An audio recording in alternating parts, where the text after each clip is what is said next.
Muhammad Ali was a man who never stayed down. Throughout his life, he absorbed the hardest punches the sport of boxing had ever seen, yet he always rose again. He faced opponents who were feared across the world and broke them not only with his fists, but with his will. He stood against the United States government, refused to compromise his beliefs, and accepted the cost without surrender.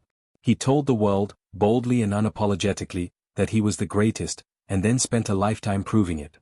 But there was one night, a single unforgettable moment, when Muhammad Ali fell in a way no opponent had ever managed.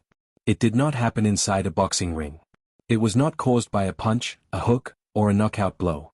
It happened on a television stage, under bright studio lights, in front of nearly 30 million viewers, brought on by one simple question.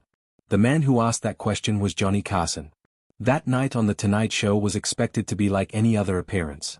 The audience anticipated laughs, stories, playful banter, maybe one of Ali's famous poems or bold predictions. That was the version of Muhammad Ali everyone knew and loved. That was what people came to see. But Johnny Carson had something else in mind. He had crossed out all the standard questions prepared by his producers. Instead, he wrote down one single question, just 7 words long, and circled it twice. 7 words powerful enough to cut through decades of armor. 7 words capable of reaching a secret Ali had buried since childhood. When Ali finally heard that question, his famous smile vanished. His voice failed him. The confidence that had intimidated the world disappeared in an instant. His eyes filled with something no one had ever seen there before, tears. The most confident man alive began to tremble. On live television, the greatest of all time collapsed emotionally, and the entire nation watched in stunned silence. The audience didn't know how to react. The cameras kept rolling. And then Johnny Carson did something he had almost never done in his decades on television. He stood up, walked around his desk, and held Muhammad Ali as he cried. What made that moment extraordinary was not only Ali's vulnerability, but what came next. Because Johnny Carson carried a wound of his own, one he had hidden for just as long. That night, 2 American legends realized they had been fighting the same battle their entire lives. Before that truth emerged, the band finished playing and the applause slowly faded. Muhammad Ali walked onto the stage carrying a burden no one could see. He had no idea that, before the night was over, someone would help him finally set it down. When the curtain opened and Ali stepped into the spotlight, the audience erupted. People jumped to their feet before he even reached his chair. This was not simply a guest entering a talk show, this was a king stepping into his court. Ali moved with relaxed confidence, shoulders loose, eyes alive, that familiar half-smile on his face. He threw a few playful shadow punches, and the crowd roared even louder. Johnny Carson stood to greet him, something he rarely did, even for presidents and movie stars. But for Ali, he rose. They shook hands, Carson holding the grip just a moment longer, studying the man before him like a force of nature. And Ali was exactly that. This was the man who shocked the world by defeating Sonny Liston when no one believed he could. The man who changed his name and demanded the world respect it. The man who refused to fight in Vietnam and paid the price with his title, his license, and years of his prime. They called him a traitor. He called himself free. And when he returned to boxing, he didn't just come back, he conquered. The rumble in the jungle. The thriller in Manila. Victories that would echo through history. He didn't just defeat opponents, he broke their spirits and danced over their fallen dreams. Johnny Carson knew all of this.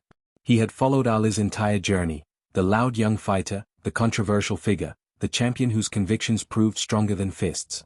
But that night, Carson wasn't interested in highlights or victories. He was interested in the man beneath the legend. For the first 15 minutes, Ali delivered exactly what the audience expected. Jokes. Poems. Bravado. I'm so fast I could turn off the light and be in bed before the room gets dark. The crowd laughed. Carson laughed too, but he watched carefully, waiting. He knew something deeper was there. Then, in a quiet pause between jokes, Carson leaned forward. His tone changed. Muhammad, seriously, he said. The laughter stopped. The room shifted. Carson asked about the years when everything had been taken from Ali, his title, his career, his reputation. Ali had answered that question many times before, always with strength and certainty. But this time was different. The silence lingered. And Ali's answer changed. The hardest part, he said slowly, was watching my mother cry. The audience froze. Ali explained how she didn't understand why he couldn't simply comply, why he had to endure becoming the most hated man in America. Carson listened quietly, then gently asked about his father. That was when something old surfaced. Ali spoke of a complicated man, a sign painter with dreams too big for the world he lived in. A black man in Kentucky whose ambitions were denied at every turn. A man who drank, who carried anger, who left wounds he never knew how to heal. Ali admitted he had never spoken about this publicly. He became a fighter, he said, because he was terrified of being weak. Every opponent I ever faced, Ali confessed, wasn't really the enemy. I was fighting to prove that a little boy in Louisville mattered. His voice broke. I wanted my father to see me. Then Carson asked the question he had written on his card. If you could say one thing to your father right now, what would it be? 7 words. That was all it took.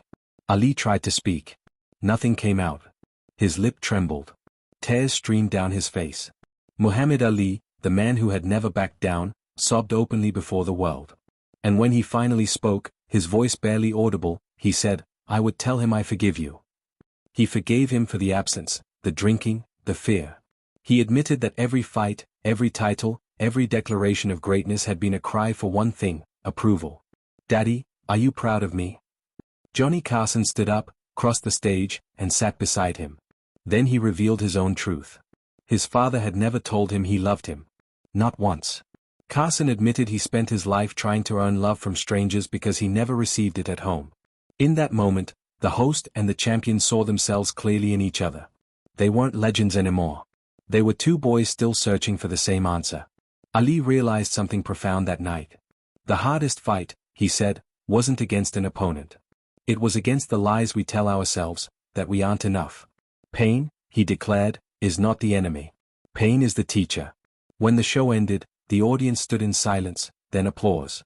But what 30 million people truly witnessed was not a breakdown, it was a breakthrough. Muhammad Ali didn't stop being the greatest that night. He finally stopped needing to prove it.